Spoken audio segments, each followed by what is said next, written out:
Kung DICT na ang nagpaalala ngayong Love Month, huwag puro puso ang pairalin. Meron daw kasing naglipa ng mga scammer na mayroong hindi lamang isa kundi 8 pamamaraan para kayo ay mapaibig saka kayo lolokohin.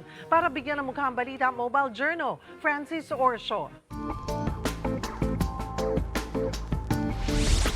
It's Feb-ibig, ika nga nila ngayong Pebrero. Kaya ang mga single, hindi maiwasang mag-crave ng love.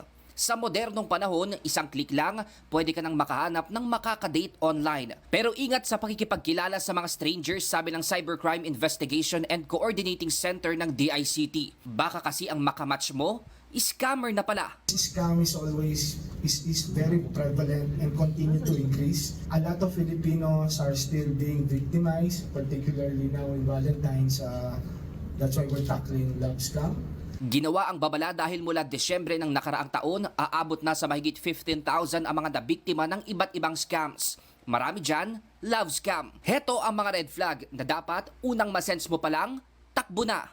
Una, ang mga sad boy at sad girl, yung tipong sisimulan ka sa mga malungkot nilang kwento at kalaunay hihiraman ka na ng pera. May mga seducer din na gumagamit ng nakakaakit na pictures na ang goal ay makuhaan ka ng sexy picture mo. Kung mabitag ka, yari dahil may pang-blackmail na sayo. O kahit di sila ganun ka-attractive, basta ipapafall ka nila sa mga katagang mahal na mahal kita. Pag nahulog ka na, manghihingi ng sexy photos na ipang-blackmail kapalit ng pera. O kaya mga escort, mga pogit magaganda na sisendan ka pa ng larawang hubad, pero pag eyeball na, dapat pera muna. Meron ding mga good-looking afam na pahuhulugin ka sa matatamis na salita, tapos ay ipag-i-invest ka sa cryptocurrency na peke pala.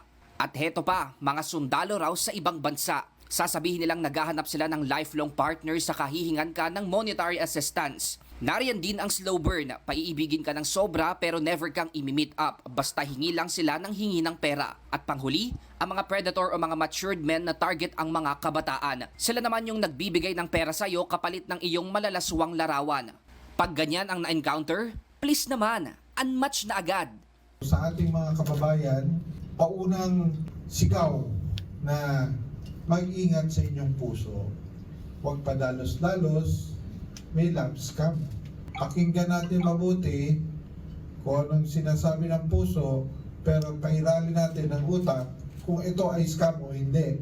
Apela ng DICT at Cybercrime Investigation and Coordinating Center, kung nabiktima ng love scam, itawag agad sa 1326 sa loob ng 24 na oras matapos ang insidente.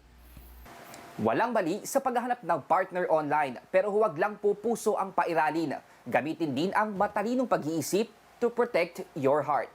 Mobile journalist Francis Orso po, hatid ang mukha ng balita.